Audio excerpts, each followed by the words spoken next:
doorbell at Jimmy's house. Now, when you come to my house, my doorbell sounds like this.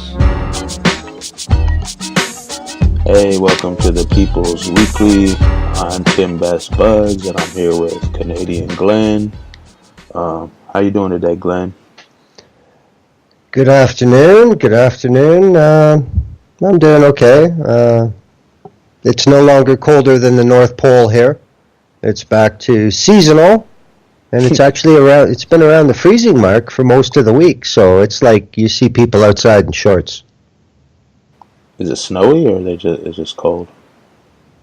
We got a little bit of snow, not a whole lot, nothing like they've gotten in the east. So, we just had a wicked cold snap. There will be another one, but for now, we'll take this.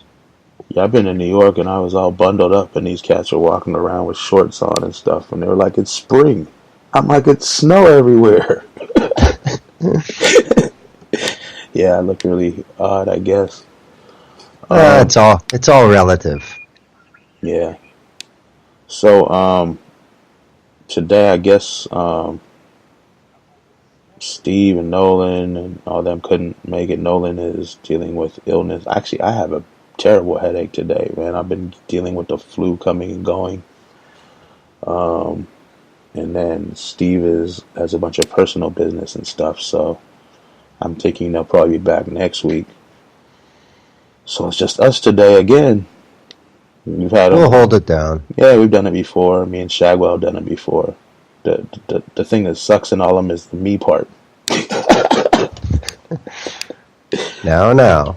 Yeah, so I guess we got really bad news to start off with, and that's that because we haven't been on in a week, Erica Gardner died after suffering an asthma attack that led to a heart attack that led to brain damage and some drama with the police inside of the hospital, keeping family members out, and then she died, what was it, last Saturday? Yeah, I believe so.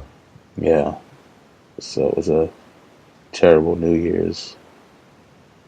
So yeah, she was 27 years old, I think.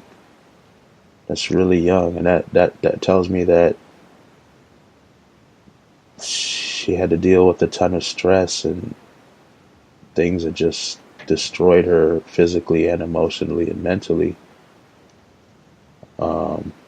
After the death of her father, that's what this country does. It creates people. It creates warriors, and then it kills them.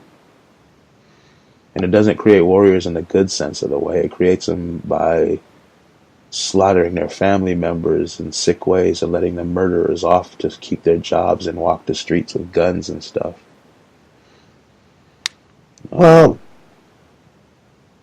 this is a huge loss. I mean, this is one of the first iconic, true grassroots activist deaths in the U.S.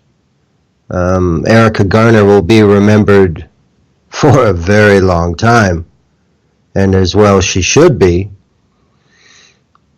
What you said about, how the country creates this type of activist, when you're saying that, isn't that exactly what's been happening in Gaza for decades? Definitely. In, the occupied territories all over. This is, the same thing. It's the criminalizing of people because they're not complying, pretty much. That's what it comes down to. Compliance, I think, should be dependent on who made the rules you're supposed to comply to and what's the point of them. So, we've witnessed, this video was released about a couple weeks or a month ago, where this pig has his gun, assault rifle, that said, what does it say, get fucked on it or something? And he has it aimed at this guy in the hallway, and he's shouting crazy orders, cross your legs, crawl with your legs crossed, lift forward, you know what I mean? It's like, it's like Simon Says or something. But he keeps reminding him, if you do anything different, if you do this or that, you will be shot. We will kill you. And the guy, I mean, how nervous are you when that happens? And he keeps giving you orders. They don't come and cuff you. They don't stop you. They just keep shouting different orders that contradict the first orders. I mean, Eric Gardner was getting choked in a chokehold, screaming, "I can't breathe." How many times? In a chokehold that was already deemed illegal by the NYPD at that point in time. I mean, they're savages. These cops are savages. And you know, I know it's number 5 on our list. But these cops, I just yesterday I got a video of this. I was actually talking to Judith Poe on the phone, and I was going to the store I was actually going to the pharmacy. And I look over and the police had pulled up behind this car sitting in the parking lot, and it was this black dude sitting there with his kids in the back seat. And they come up and they start talking to him, and then he lets them open the trunk of his car, and they pull out a gun, a legal gun, unloaded, just like you're supposed to carry it in a case and all that. You know what I mean? Like Yep. millions of other people across the whole country do legally. And they saw I was filming. They put the gun back. I'm hoping that they would have done it whether I was filming or not. And stood there and talked to him a little longer and left. And I'm sitting here thinking this guy only got pulled over because he's in a beat up car and he's a black dude in this parking lot in Marina Del Rey, which is a nice area. And these cops saw I was filming and they gave me a dirty look on the way out. But the thing was, they're watching these people. They're watching black people. They're watching Latino people. They're watching Muslim people or just Arab people in general who might not even be Muslim. And number 5 on our list is, what does it say, another quote-unquote very fine person or a white supremacist Trump supporter shot multiple cops and citizens, and it barely made the news. This happened not that long ago. The guy shot 4 cops, killed 1. I don't care. Screw him. But the whole thing about it is, if he was black, it would have been on the news nonstop. A lot of people haven't even heard this story. I tell people, they're like, "Really? He shot 4 cops and I haven't heard about it?" Well, he was a white supremacist Trump supporter, but we should have heard about it. No. If he's not dark, if he's white, you're not going to hear about it. Like this guy on the Amtrak train, same thing. Yep. He shut down the train. He wanted to kill a bunch of black people. They're actually charging him with terrorism, supposedly, and I hope they do, and I hope it sticks. But it's terrible. And it all goes back to Eric Gardner. If he was a white dude on there selling CDs or single cigarettes or whatever, you think he'd have been choked to death, or would he just been given a ticket and a warning maybe? Yep. Absolutely. So yeah, they are creating us. They're creating a whole nation of warriors that are sick of their crap. And eventually we're not going to put up with it anymore. We all need the spirit of Erica Gardner, a true uncompromising warrior. And we need to take her work and push it forward within each and every one of us. That's what I think. No, I see similarities in Erica Gardner to, some people from the past. I think of Stokely, for one. She was willing to meet with anyone to have a serious discussion, but there were definite lines. You weren't going to patronize Erica Gardner into some watered-down position. She was always willing to be civilized and accommodating, but if you were full of shit, she was going to tell you you're full of shit. That's the kind of people that become icons, that become role models. And it's not because they're selected, it's because they earn it, and they prove it, and they live it. It's unfortunate, which is a massive understatement. There are children without a mother now. This is more loss to a family that's seen enough. But hopefully, this is a loss to the nation. I mean, they cry over these cops that get shot, or these soldiers who go out and kill people for a living, basically. And we're supposed to feel so bad. She was fighting the injustice. She was standing up, giving it her all every day, dedicated her life to making others free and making sure nobody else had to suffer what she had to suffer and her family had to suffer. Well, this is what I consider a hero. Not oh, some guy with a gun and a soldier outfit running and invading other people's countries. That's not a hero to me. Erica Gardner was a hero. True definition. absolutely. I agree with that. But I think, again, because of the way human nature is, on the positive side this time, I'm pretty hopeful that within, 6 months to 2 years, there's going to be 3 or 4 more new Erica Garners. Another 1 or 2 in New York, maybe 1 in Chicago, maybe 1 in Atlanta or Baltimore. Who knows? But, what she did is certainly not in vain. That's the thing we have to remember, I think, now. Yeah. Yeah, there's always going to be somebody rising up to take the place of fallen activists or iconic activists. It's just, she was one of the real ones, like you said. She wasn't there for the PR or the money. She was there for the justice. And that too is sometimes rare. Yep. Rest in power, Erica Garner. Definitely. It's so depressing, man. That's had me in a mood since before she even died. When she first went to the hospital. Nothing good. And we haven't even mentioned I don't even know how to accurately describe the methods used by the NYPD at the hospital and with the press and everything else. Just ridiculous. Disgusting, yeah. But that's what police generally are, is disgusting. I've been trying to find something better to call them. I'm leaning toward Nazis, because pigs are nice animals, man. I know someone who has a pet pig, and I can't, in good conscience, connect that wonderful, really smart animal to these savage beasts that patrol our streets with guns and badges. Pigs are it's far too good a compliment to give them. They're just Nazi scum. So yeah, I guess we'll move on.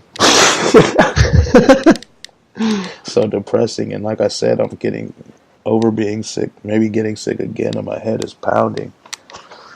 Depression is the last thing I need to add to it. But yeah, I guess what's number 2, Iran uprisings and Trump's hasty response to them. Well, this is just part of Trump's pattern. Anything that in his mind he thinks he can claim some credit for, he's all over it. He's the definition of fake news when he does this. But, fine. I tweeted something this morning that is getting a little bit of attention, and I think it's relevant, but it depends where you sit on the fence about Ukraine in the last few years. So if you think that what's happened in Ukraine is a good thing, then, you're probably in favor of where Iran is trying to be taken. But, I'm on the other side of that. As far as I'm concerned, what started out in Ukraine a few years ago in Kiev as an economic protest, as a protest against corruption, with a government that was very friendly to the West and to NATO, once it couldn't be put down by that Western puppet government, it was subverted completely and taken over by fascists, neo-Nazis, people with connections to the EU and the United States, and big money. And they took that movement over and sold it in the West as what it started as. It wasn't. Now we have what we have in Ukraine. We have a very ethnocentric government in Kiev that is super friendly to the West and all their dirty money operations. And that did remove a democratically elected government. Whether the people were protesting or not, it's almost like Egypt. What they ended up getting is the same old song and dance. And as far as what happened in Crimea goes, there's only one country in the entire world that says the secession vote in Crimea was rigged, and that's the United States. No other country in the world has found anything wrong with that election. Crimea is overwhelmingly Russian Ukrainians. They didn't like what was happening in Kiev. They said, fuck this, and they voted to go back to Russia. That's it. They made the choice. I thought the United States represented democracy and citizens making their choice. Only the democracy that fits what they want. Exactly. You know, that's the thing. And I see that exact same thing happening in Iran. It started as economic protests, not in Tehran, but in other cities where, you know, unemployment or lack of opportunity was more pronounced. It started as economic. Nobody was saying the government has to go, we have to change the way we elect people. They're just saying, hey man, give us some fucking jobs. Because the Iranian government's been playing up the benefits to the 5+1 agreement they signed over nuclear development. And the people out in the sticks are saying, well, where is it? That's what it started as. But it didn't take long for, you know, Trump to say, oh yeah, we're all for it. We're all for it. We've seen this story before. Was it 2008, 2009? Yeah, if he's so for people protesting the government, why are all these people here arrested on the J20 protesters and all kinds of other people? Shouldn't they be supported? Well, that's against him. That's different. That's democracy. He loves it. Well, like you said, Tim, American democracy, American definition of democracy is somewhat flawed, I would say. But I don't think there's going to be a real problem there. You know? You hear the talk now about, well, these mass demonstrations in favor of the government. Oh, that's just all lackeys, you know, like Soros checks or what? Like, it's the same old song and dance. But the bottom line is it's an Iranian matter. It's an internal matter. Soros has enough money to fund Iranians, too. Well, you know, that's what they're trying to make it sound like right out of the gate. Hey, I know we're going to go on a tangent right now, but isn't Trump having some kind of a award ceremony on Monday for the fake news or something, the fakest news? Have you heard about that? Yeah, I heard about him organizing some sort of stunt. I mean, this is like, the kettle will tell us which pot is the blackest. You know, like, this is ridiculous. You're seeing it more and more now. Trump wants to find the leaker in the White House. Now it's looking like it's him and his big mouth. That's it. Yeah. You know? So, I mean... Loose lips sink ships. My God. And loose rugs make bugs. I'm hoping he has his tuxedo ready to go Monday. I want to see an all-out star-studded awards ceremony for the fakest news. I mean, I want to see trophies, you know, the little Oscar-looking statues with something different, you know. Well, this will give late night talk material for 2 weeks if he does that. I wonder if he was just saying it because, you know, he lies about everything. He probably just said it, but wouldn't that be awesome if he did? That'd be the first presidential thing he's ever done. And I'm saying that with finger quotes. Well, an award ceremony for the fakest news. Oh, and Fox News won't be on it. Well, the first thing I would look at is what hearings are scheduled on the Hill on Monday. What is he trying to distract from? Because let's not forget that the Jerusalem announcement came on the same day that Donald Jr. was in front of a committee. So, what's happening on Monday? I don't know. Yeah. So that's how these guys operate. Is Kushner being indicted Monday? Perhaps. You know, who knows? Yeah, if that happened, I don't think anyone would care about his award ceremony. Fox would. Yeah, Fox would. They're the only ones. He also, there was a book coming out, and he sent a cease and desist letter. So they dropped it today instead of waiting. Like, he pushed the book release forward. And the author of the book is, what's his name, Wolf? Yeah. He says he has witnesses and recordings to back up pretty much everything he said in the book. Yep. That's devastating them too. Well, this may be the beginning of the end. That's what I'm wondering. How much longer do we have to deal with this before we get another jerk we have to deal with in office? Well, I'm just trying to make parallels from the Nixon. Yeah. I think when Woodward and Bernstein started to publish regularly, that's when it just really fell apart and people started jumping ship and Agnew had to go and everything else. I think this book may serve the same purpose. Well, didn't this guy get access to the White House doing some kind of puff piece about him that he liked? So he's like, yeah. So they gave him a press pass because at one point Trump really liked him because he was favorable, or at least pretended to be favorable, and then this comes out, and that's not very loyal toward your dear leader, is it? So Trump got mad. Well, I think the whole issue here is the Bannon-Trump battle that started up. That seems to be ended already. Bannon's bowing out. Oh, I don't think Bannon ever completely bows out of anything. It's all propaganda, you think? Well,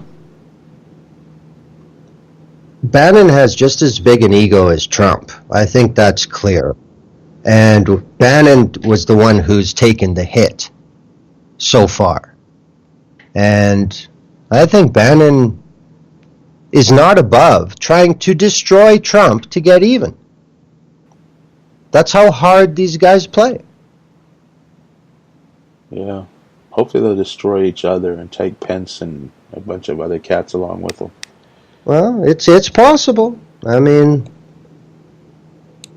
yeah, there's only half the story told all the time in the corporate media. I mean, you've been seeing for a while now, and it's coming from people who have credibility, like Seymour Hersh is saying that the Russiagate about the election is really not much there. Well, that may be true. Then you say, well, what exactly is Mueller doing? Now we're starting to hear about all the financial records. I thought that's how they're going to get him for a long time. So, it's the truth, but it's half the truth, and it doesn't give the whole picture. So, if they can go after him for obstruction where money is directly involved, he's up shit creek. Oh, yeah, but I mean, like we talked about before, his whole business motto before he was president was laundering money. And that's pretty obvious, so I'm thinking that's what they're going to get him on. And we talked about this months and months and months ago before Mueller even pulled his tax records and his financial files from these banks. I mean, that I truly believe they're going to get him on something like that if they get him at all. Well, there's never a dull moment, that's for sure. And, again, I get to happily claim my I don't live in that country routine. Lucky you. But the thing is, every president we have, I'm always hoping they take them out in cuffs, and they never do. Yeah, but this is a new high in low. Yeah, it's just more blatant. like we've said, or I've said anyway before, if Clinton had got elected, she'd be doing many, many of the same things in a different manner with a smile on her face, and people would be going for it. A lot more people would be going for it. But since this guy is so blatant, so disgusting, never smiles, very hateful, spews hate all day, like, she could pretend not to be a racist. Trump can't do that. Well, see, that's the issue that I think about, though. Yes, if you get to be president of the United States, you're a criminal. That's pretty plain and to be expected. But the issue I see it is, like Obama is a good case in point. He pulled off getting a Nobel Peace Prize while he droned the shit out of people halfway around the world. That takes some ability, And there's people that would give him a third term. Okay, see, there you go. That's what I mean. He's the same old song and dance, but he's very good at the role. And that is a very important thing that the President of the United States represents around the world. I mean, I think a lot of it has to do with aesthetics. I mean, Trump looks disgusting and ugly. His whole family. I mean, look at his wife. Look at his kids. They look like Beavis and Butthead.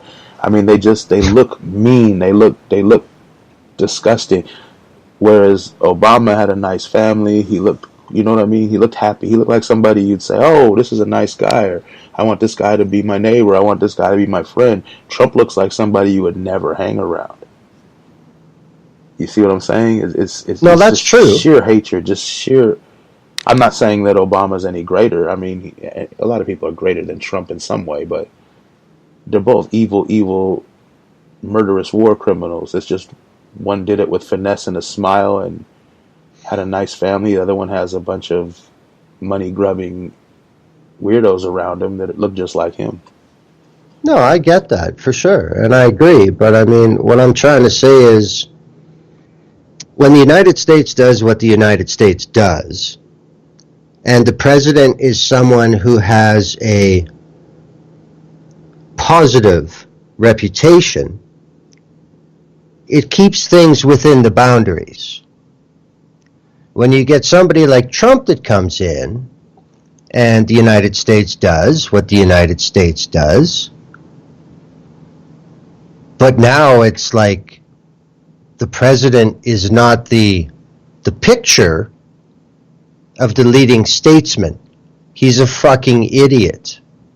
And that just puts everything into a different category, because now there's no real case history of this, It's just, just like a couple shows ago when we were talking about if there's going to be war in Korea, I said that, there's a very high likelihood of human error causing something catastrophic. And that's the way I look at this.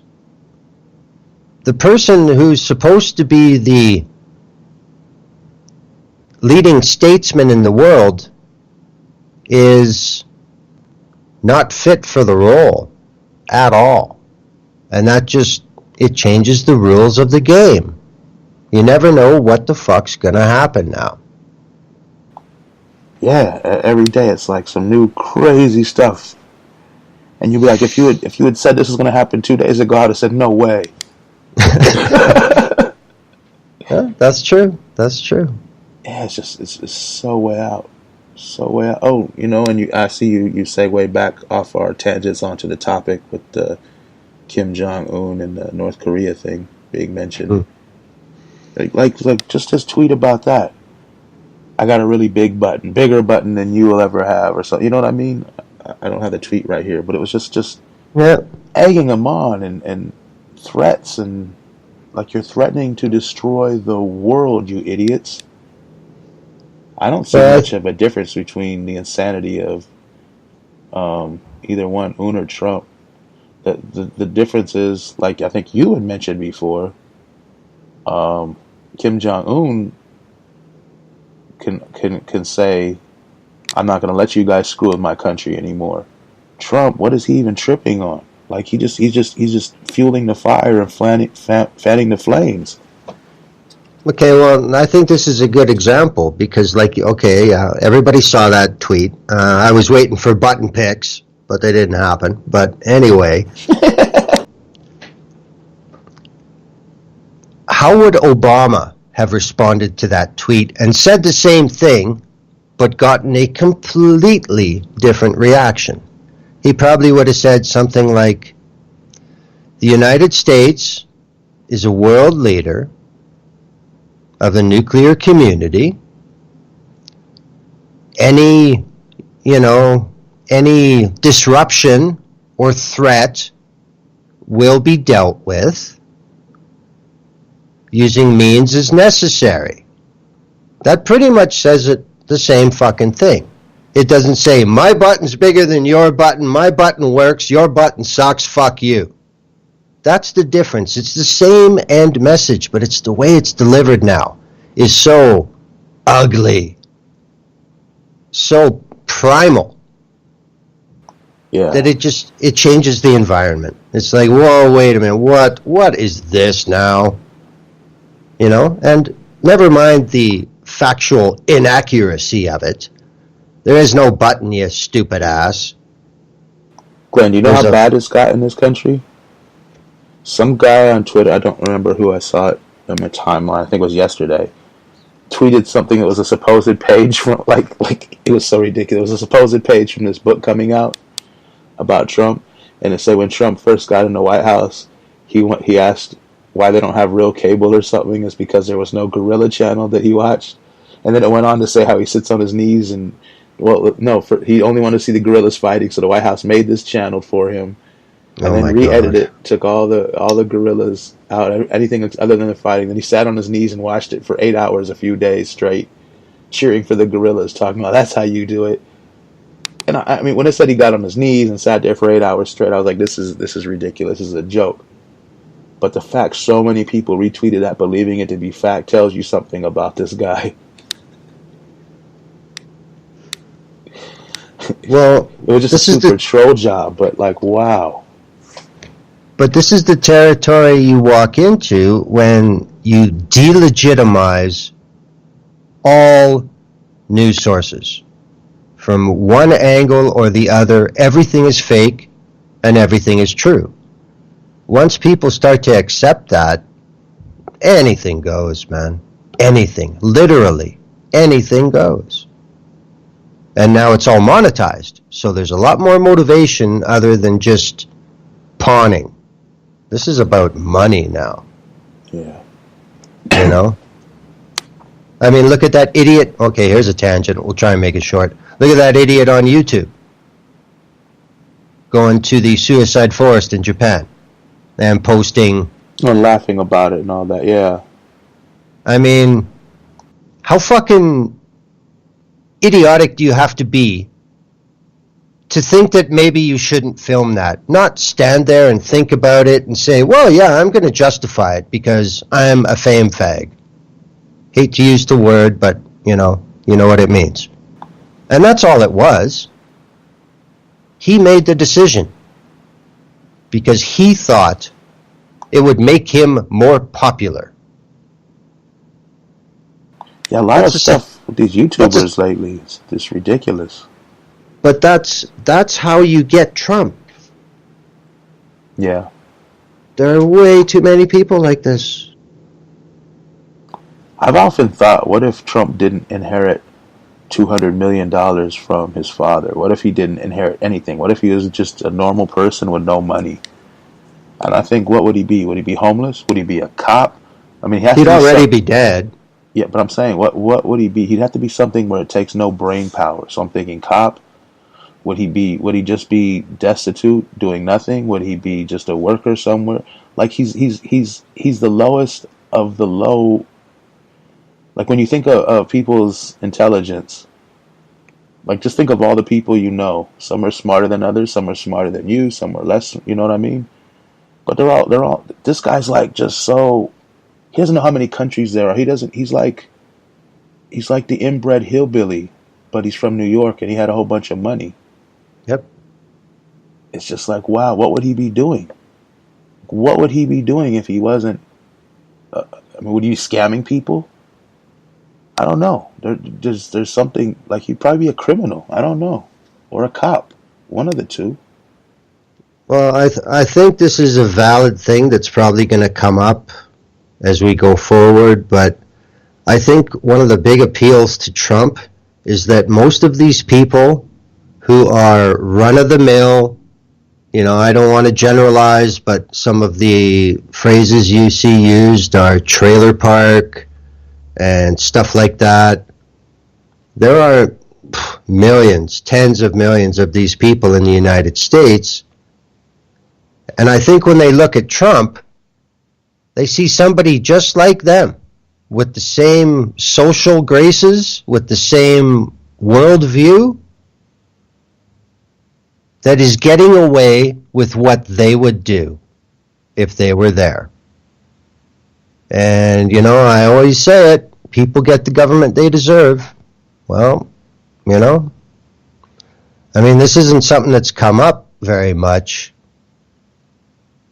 about who the Trump voters really are. I mean, they've tried to politicize it and racialize it. They're a bunch of racists, though. I know, but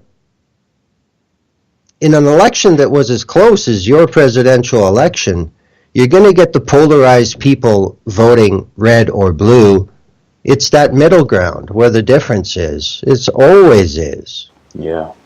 And it doesn't matter what type of system it is, because in Canada it was the same goddamn thing. It was first-time voters that made a new majority government, quote-unquote majority, in Canada. So it's those people that voted for Trump that weren't on the Trump train. That's what you have to figure out.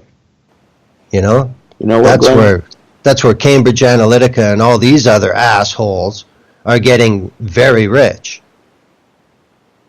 Yeah, I just think he acts like he's so much better than anybody, and it's only that he inherited all this money. Like I said before, if he didn't, he'd be the same as anybody else, maybe even lower than anybody else on his social scale. You know what I mean? But I'm worried right now that I think I might have a terrorist living around me, Glenn, and I'm dead serious when I say this. There's this dude, white dude in his 60s maybe. He just put this giant sticker on the back of his car that says Big League Trump supporter. Now his car has personalized plates. And as I was driving down Washington one day, there's this gun store.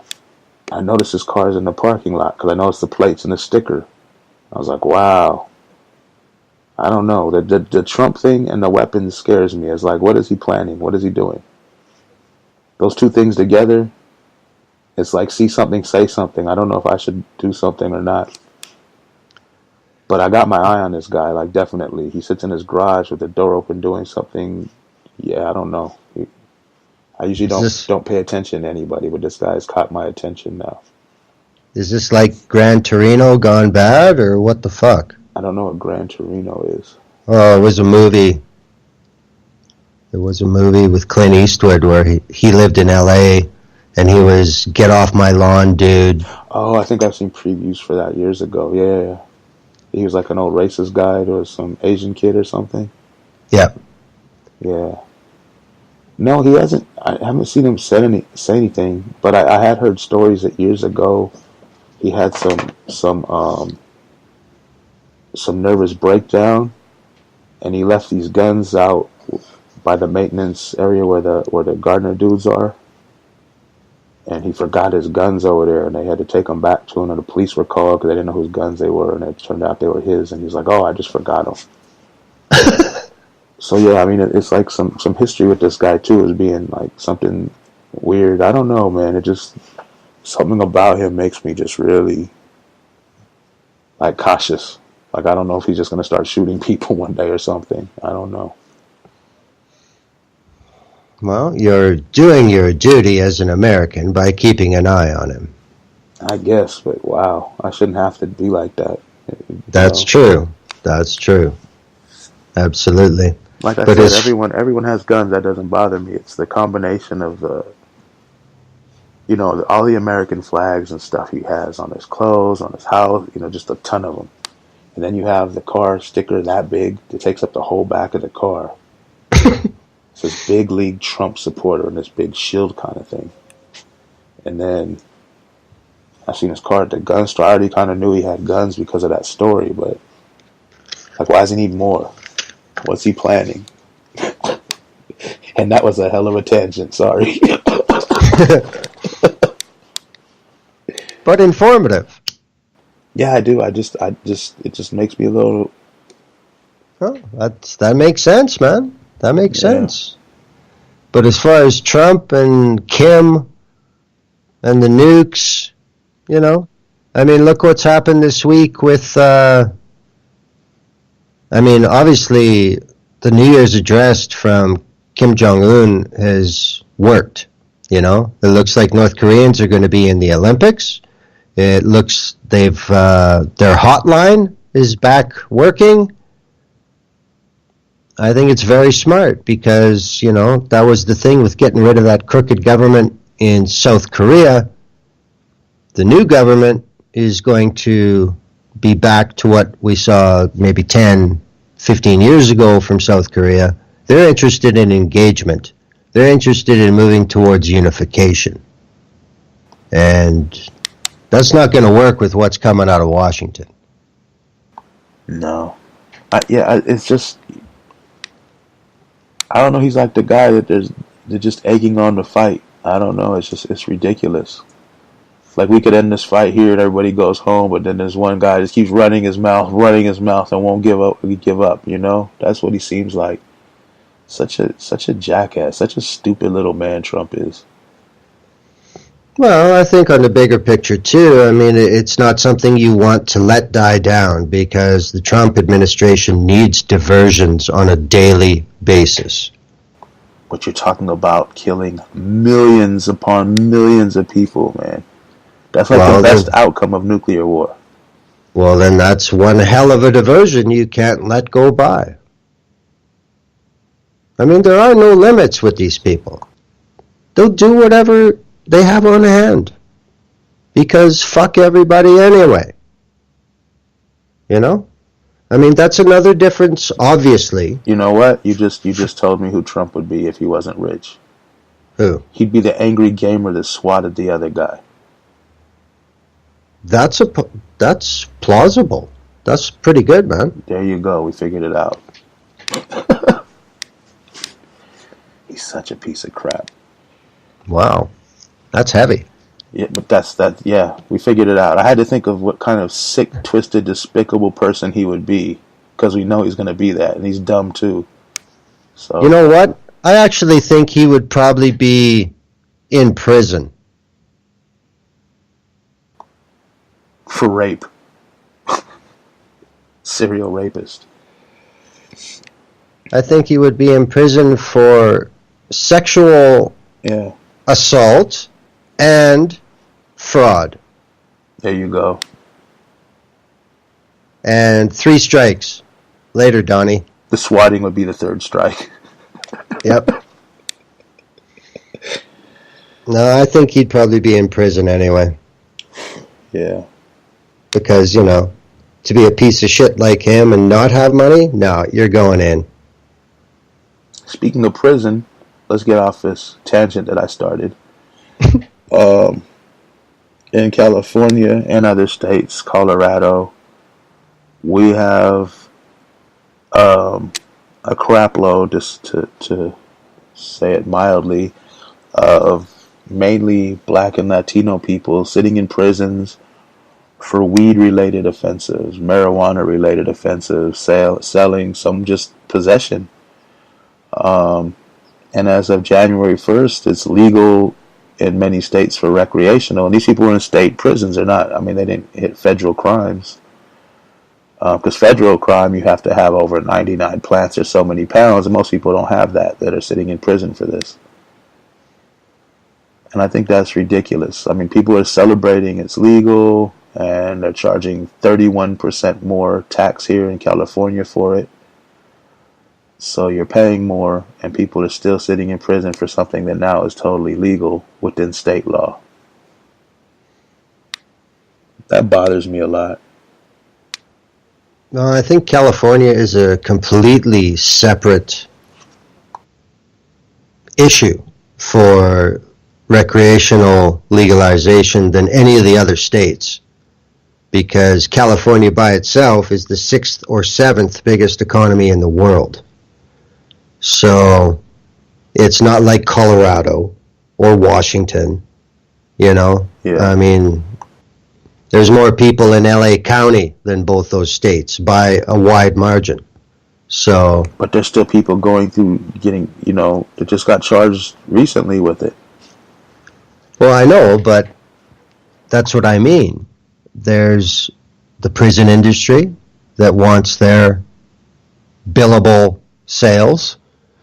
There's law enforcement that wants their budgets to never stop growing. And there's going to be the commercial grow ops that are going to take big money to set up because they're going to be big scale and they're going to be legal. And those it's all going to have licensing and inspections. So, I mean, you know what crowd is going to get in on that. We're seeing that left, right, and center in Canada now as marijuana legalization approaches.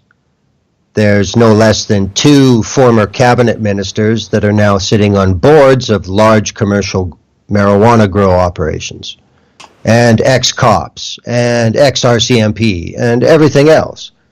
So, that's the big thing I see in California. Are they going to try and stamp out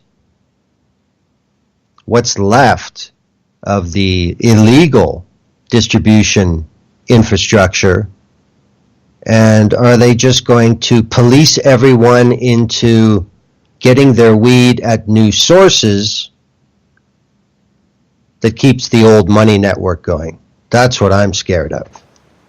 Yeah, that's what a lot of people are saying. These big companies are going to come in and just take it over, and nobody's going to be able to make money unless they're with these huge corporations.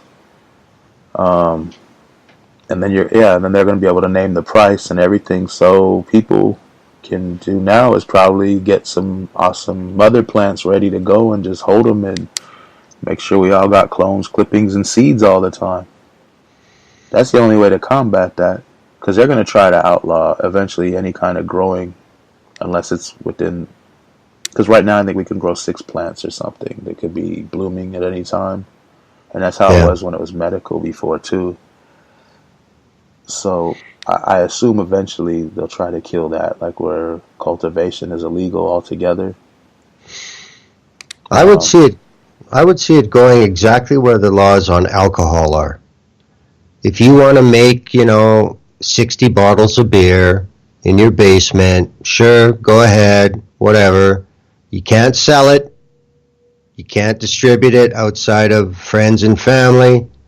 You want to make it on your own, go ahead. But you're not going to make any money because we don't know you, and you're not in the club.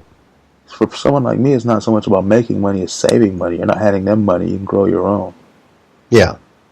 But that's, that's it. I think it's going to be the same thing. I think you're right with that. Because then you're getting into the constitutional issues if you start going after people in their homes for a product that stays in their homes. That's not going to stand up. ACLU will be all over that shit. Yeah. I mean, it's really easy. I'd encourage people just to, if you can, grow your own. If it's legal for you in your state, you don't need medical license anymore. Here, my medical license is invalid. I have to go and get a government card now if I want to use medical, and that takes, I think it takes like 7% off the tax or something. It's not even worth it to go spend $150 on this card to get 7 cents on the dollar or something back. Well, could also be insurance, though, if there is some sort of change coming for just general recreational rules. Because there are a lot of people in Canada that are still trying to get their medical prescription for marijuana, even though legalization is coming. because they're scared about there being a definite line between them. Well, I still need my rec now to get into the dispensary because they haven't got their license for recreational yet. Oh, yeah. Just the one I go to because it's cheaper there. But it's so stupid, man. It's like I had a dispensary before we ran. It was a delivery thing. And it was just such a hassle with the police and wanting bribes, the city trying to kick you out, using the landlords against you. Nothing was deductible in your taxes, but they still wanted you to pay taxes, even federal. Yeah. It's just such a scam, dude. It's better just to do it under the table, and in my opinion, like, why give them anything? All they do is take from us. But yeah, I mean, but that's a dead thing now, you know, because I know that card is going to be required to do anything for transactions. So if you want to grow for any kind of profit, you're going to need one of those cards, and you're going to need to get cards for other people. It's back to the same game. It's just called recreational now. Yeah. No, I mean, you know, I've been doing this since before it was ever legal, so it's nothing new to me. But I mean, you know, we've seen it with social media. We've seen it across the internet. We've seen it everywhere. So why should we not expect it here? The people want something new? Okay. How do we monetize it? That's it. That's all it's about. Yeah, it's not new though. It's just packaging. That's all it is. Wow. The packagers will be changing. Yeah, but I'm saying, I mean, we should be fighting this. We should be saying, hey, I mean, people have been. The first thing I ever did in activism was trying to get weed legalized for medical in California years and years ago. I thought that was all that activism was back then. Well, to a big degree it was, though. Yeah, I mean, I didn't understand anything else, and I had to learn. It wasn't until the police killed this kid that was unarmed and planted a gun from the chief of police on him that I started realizing, whoa, there's a lot more to this activism. There's police that have to be brought down, Nazis got to be punched, and all that. It's not just legalized weed so I can get stoned. It's been a journey. But yeah, like I said, I mean, to someone like me, I don't care if it's legal or not. I'm gonna do the same thing either way. But I think it's just ridiculous. If alcohol's legal, weed should be legal. One's far more dangerous than the other. So I don't know. But well, grow your own. That's my advice. If you can grow your own, grow your own. I'm curious, are there changes brought forward in California as far as driving under the influence of marijuana? Have they got standards or measurements, or what do they base it on, or they just still charge you with under the influence and try and prove it? I don't know. I heard they're working on some kind of a gadget that you can test somebody with. I don't know if you blow into it or swab them or something. But I don't think that's something that many people in law enforcement... I think it was a rollout in some city. I don't remember where. This is like a year or two ago. And then I haven't heard much else about it. But generally, like, how can you distinguish if you're just tired or your eyes are red from being tired or being stoned, you know? I've done that. I've been pulled over and they're like, what's wrong? Why are your eyes red? Because I'm tired. I just woke up. You just tell them that. I mean, what can they do? They have to get a blood test to test you, and someone like me is going to test positive a month after. So, well, that's just it. The one thing here, though, is the one trick I did learn is always keep your passenger window up when they pull you over, and keep your window almost all the way up. Then they can't say, "Oh, we smell something," because I know a lot of people. That's just their go-to. We smell weed. We can search your car now. Yep. Yeah. So just mind that passenger window, and mind your window doesn't need to be more than enough to pass a paper through and be able to talk. See, that's another thing though too. Now, if if recreational marijuana is legal, then we have Fourth Amendment issues with the search because we smell marijuana. Well, it's no longer illegal. Fuck you. It's not cause. Yeah, I know. I mean, I don't know. I think they're gonna probably do what they do with other stuff like alcohol. You can't have an open container, so they'll say, oh, if you have a pipe or a joint that's lit, they could be lit close enough to you or something. I don't know. Okay, yeah, I can see that. I'm guessing. That's not anything I've heard. I'm just guessing by what they do with other things. Yeah, that would make sense because, you don't want to have to train the drones out on the street. Just, give them the same parameters. Well, there's an answer for that too, people. Vape. You can do that. Your car's cleared out, tap the window down. There's nothing but a little bit of weird smelling steam. So, yeah. Vape. Hypothetically. I do it all the time. I don't care. I do more than that. Well, I don't know. I mean, this thing out of Washington with Garden Gnome Sessions pulling back the Obama-era directive to not enforce federal law on states regarding marijuana. Again, that's nothing but distraction. It makes absolutely no sense to start doing that again because of the money and the staff and the fight you're going to get. It's just a huge money hole. It makes absolutely no sense, and nothing will be accomplished. But for Jeff Sessions, it makes perfect sense because you get to put a whole bunch more non-white people in jail from a whole new generation and profit off it. Jeff Sessions is a terrible racist little Klansman. Well, I know that, but why can't people understand that the only people who are going to end up paying is the American taxpayer? Other people are going to make a killing off it. Yep. Just figure it out. They never figure it out, Glenn. You're in Canada, your people might have more sense than ours, maybe. They keep us stupid from day one. But anyway. Yeah, just smoke your weed, do your thing, screw what they say. But the thing is, they'd have to alter the federal limits to make that effective, because the average person buying an ounce or two isn't, they're not even going to be on the Fed's radar. It's when you start getting a lot of weight or having a lot of plants, like more than 99 in one place, that's when you get on the Fed's radar. Well, I think the issue that people are rightly worried about, if this is just going to turn into another method for ICE and CBP and La Migra to become more like the Einsatzgruppen and just start rounding people up and using piddly amounts of marijuana as the excuse to do it.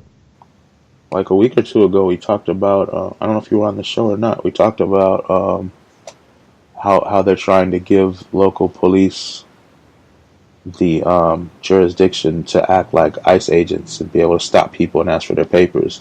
So that would go hand in hand. That's just another reason to stop somebody. Yeah, see, there you go. There's another attempt to try and do the same thing. They want taxpayers on a local level to pay for their police to do a federal job with no constitutional right to do so. Yeah, Awesome. I see this the same way as what we talked about earlier with, when a white supremacist shoots 5 cops, it barely makes the news, if at all. A black dude shoots a cop, one cop even, it's all in the news for days. It's the same thing here. They want people to say, oh, these marijuana-crazed maniacs will go around and kill people or something. But in reality, alcohol-crazed maniacs, perfectly legal, are out there literally killing people every day. Yep. Whether it's somebody angry with a gun in their hand that just got too drunk to comprehend what they're doing, somebody behind the wheel, killing a family because they were too drunk and shouldn't have been in the car. You know, so it's the same kind of thing. We'll focus on one thing that we hate and not focus on the thing that does more damage that we like. It's just a bunch of crap, Glenn. Yes, it is, Tim. Yes, it is. Oh, man. And that being, so we already talked about the fifth subject because I brought it up in between the tangents. Yep. We're pretty But awesome. I'll just be an asshole and throw in a little plug as far as the marijuana issue goes. For anybody who knows who Jody Emery is, the wife of Mark Emery, I the do. Canadian Prince of Pot. I'm trying to get Jody to do a show about what's going on in Canada because we've got 10 provinces who are going to have to all adjust their laws as far as legalization goes, and the provinces get to decide how it's sold. Oh, it's such a clusterfuck. But Weren't they arrested for a while and they went through a whole bunch of like hell over this? Yes, it's really not that long ago that they got out from the last time they were arrested. Yeah, I remember hearing a lot about that. Like Toronto compared to Vancouver, you wouldn't even think you're in the same country for the way the laws are being enforced. Wow. Yeah. I mean, I guess that's the same thing here from state to state. There's some states you can get caught with a little roach and do some years, and then there's some other states where, like here, you can pretty much walk down the street and get a ticket. Or worst case, if the cop just doesn't say, "Don't do that," or ground me, show me some respect or something. So yeah, I mean, it varies from state to state here as well. But yeah, I think that would be a great show. Oh, She's an definitely. authority. She's a definite authority. Yeah. Yeah, I thought about doing a big show about legalization a while back, but I didn't know who I'd have on here. The one person I'd want to have died. Awesome dude, Jack Herrera. He has a weed strain named after him now. That's who I used to petition with way back in the days down in Venice Beach, getting petitions signed and doing all this stuff. But yeah, he had a stroke and then later on he died. So I don't even know who I would talk to about that. That would be an expert on the actual weed. Not so, you know, we got a lot of people that are experts on laws and selling here. Yeah. But that doesn't concern me so much. I just like to, like back in the day it was something recreational, but for me now it's actually almost like a medical necessity to keep me off something, you know, some kind of worse drugs that they prescribe me for stress and depression and everything else. So yeah.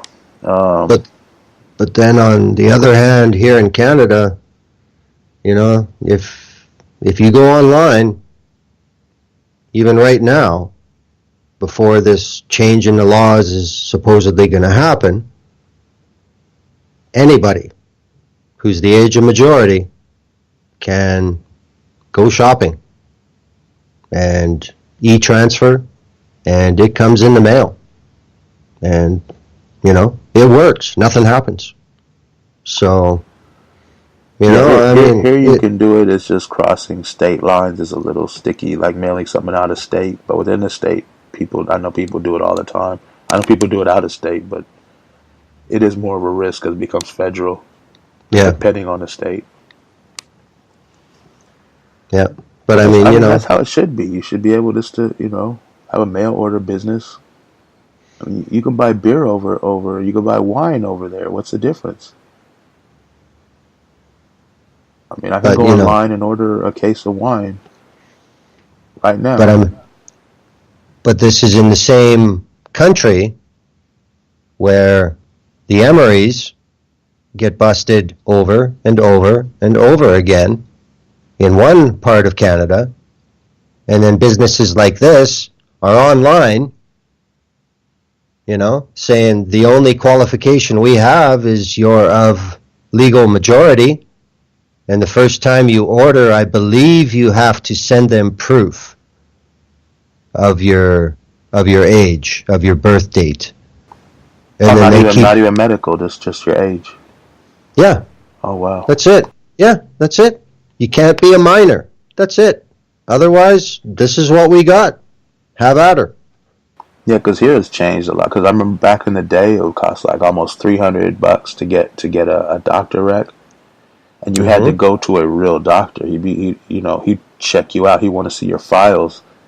And Yeah. I had so many bullet wounds and stuff. They'd be like, "Holy hell, you should be getting some kind of pain medication at the time." But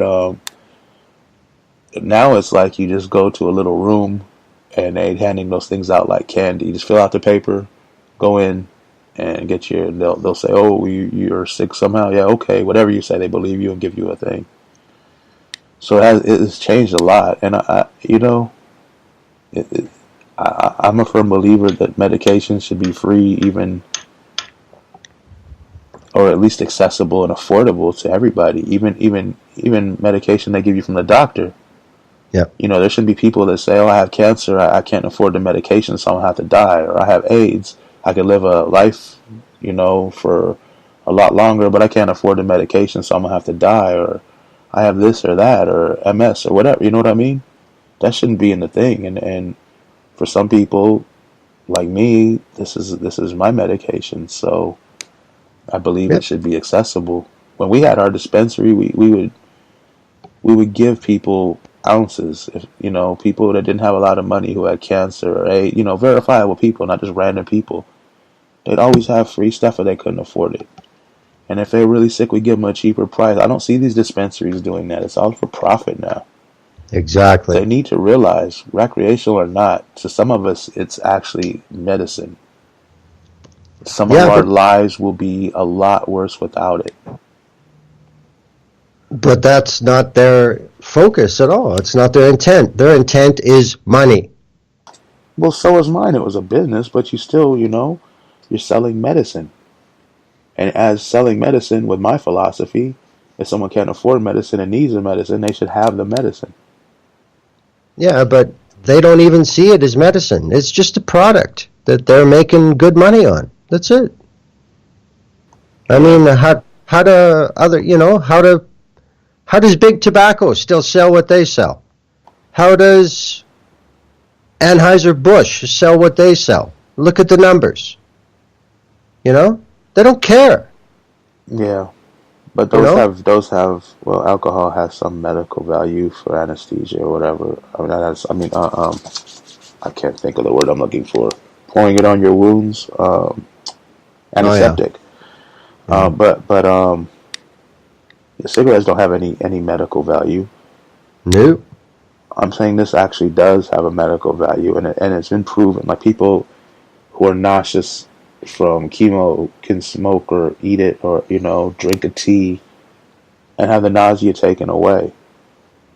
Oh, I agree with you 100%. I know when It's I'm just breaking out from PTSD, ready to get rushed to the hospital, maybe 8 or 7 times out of 10, it'll calm me down enough I don't have to go to the hospital.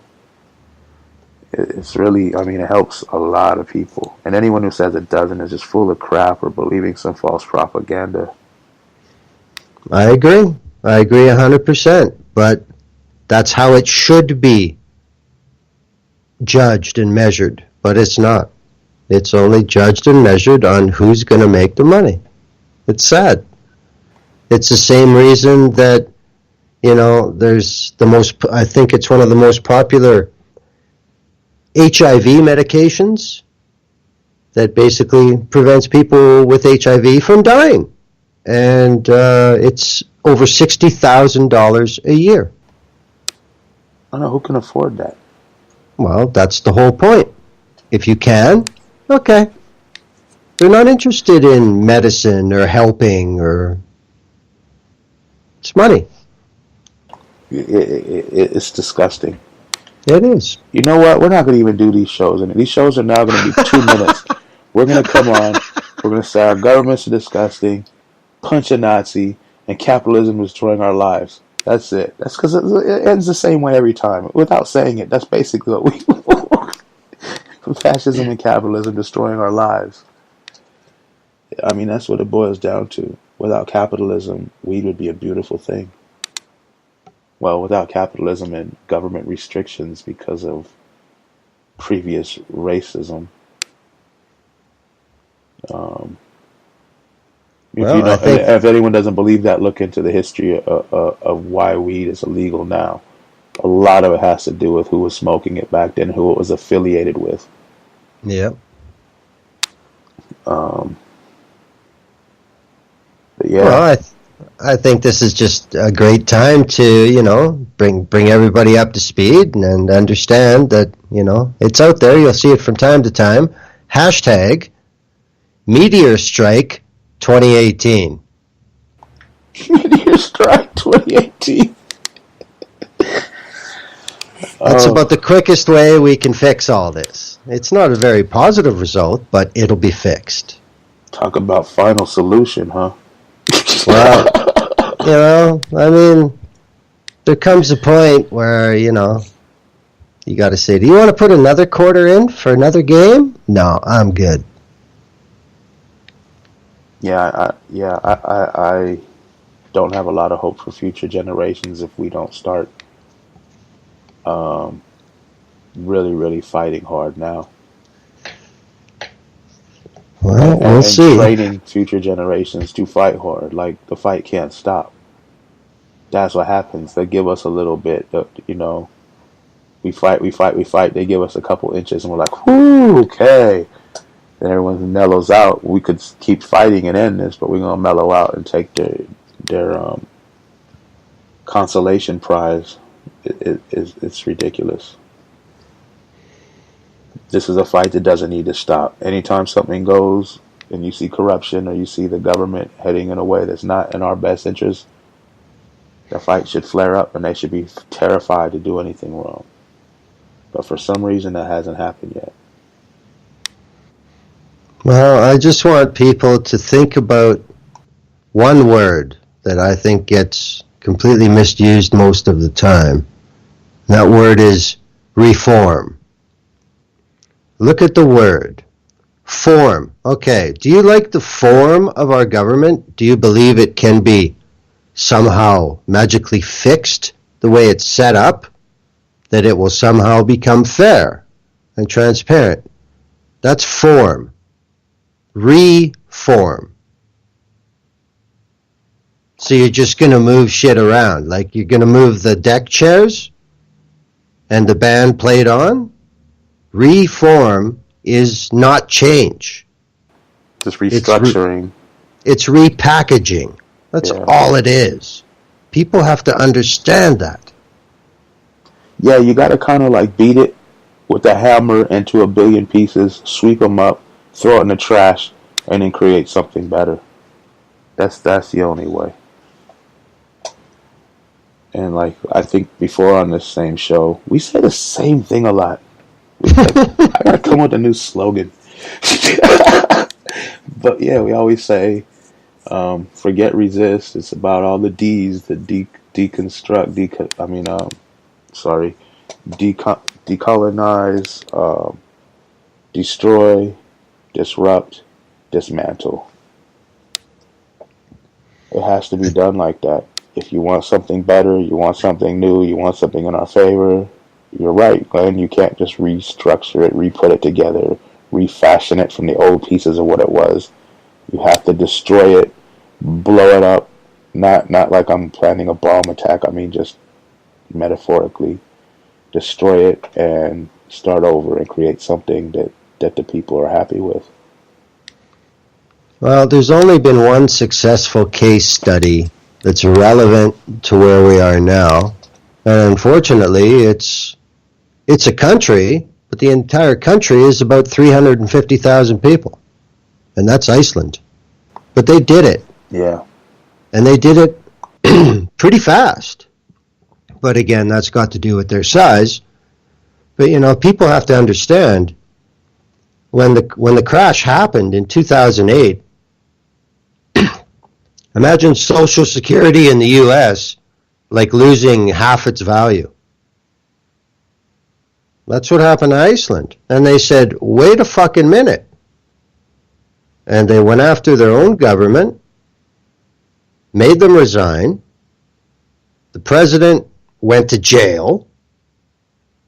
The banks took the bailout money, and the money went to the people who lost, not the banks. Yep. And That's how then it should be. they crowdsourced their own new constitution. And it passed Parliament. And they got all that done in about 18 months. Yeah, I So, think that did have something to do with the population size, maybe helped them do it quicker. but it can be done. Yeah, I think for this country here, I can't speak for Canada or anywhere else, but for the U.S., it's gonna take something major. The majority of people are gonna have to be in total suffering and destitute before a Yep. lot of them are gonna step up and do anything. But then that's an issue too. I mean, Iceland is very small, not a world player, so the government was not armed to the teeth either. In the United States, they are. That's true too. But so are the citizens here, so That's true. yeah, it works both ways. It's just these citizens are scared of the government. I mean, that always makes me think of what the Japanese said about an invasion of the lower 48. I said, no, there's a gun behind every blade of grass in the United States. There's no way they were coming there. So it's kind of like a standoff, but the people are letting the government do pretty much to them whatever they want. So I think somebody, maybe it was Shagwell or you, described it as Stockholm Syndrome. Yeah, that was Steve. Yeah, that was pretty valid. Well, We've gotten to a lot of topics. yeah, I was just going to say, I think we did cover anything. I know you want to cut it short today. Yeah, I'm just not feeling too great. My head's pounding. So, yeah, thanks to our however many listeners we have, 2 to 6 generally. And we'll see you guys next week. Thank you, Glenn, for being on. Oh, when is the next View Up Here coming? January 10th, next Wednesday. Okay. Be the opening show for the biggest election this year in Canada, the Ontario provincial election. We'll look at some issues that are going to become much bigger before they vote in the fall, I believe. Cool. So it's Wednesday, 6 o'clock Pacific. and 9 o'clock Eastern. Right on. So they'll see you before they see us back here. Thanks for listening, everybody. See you next week.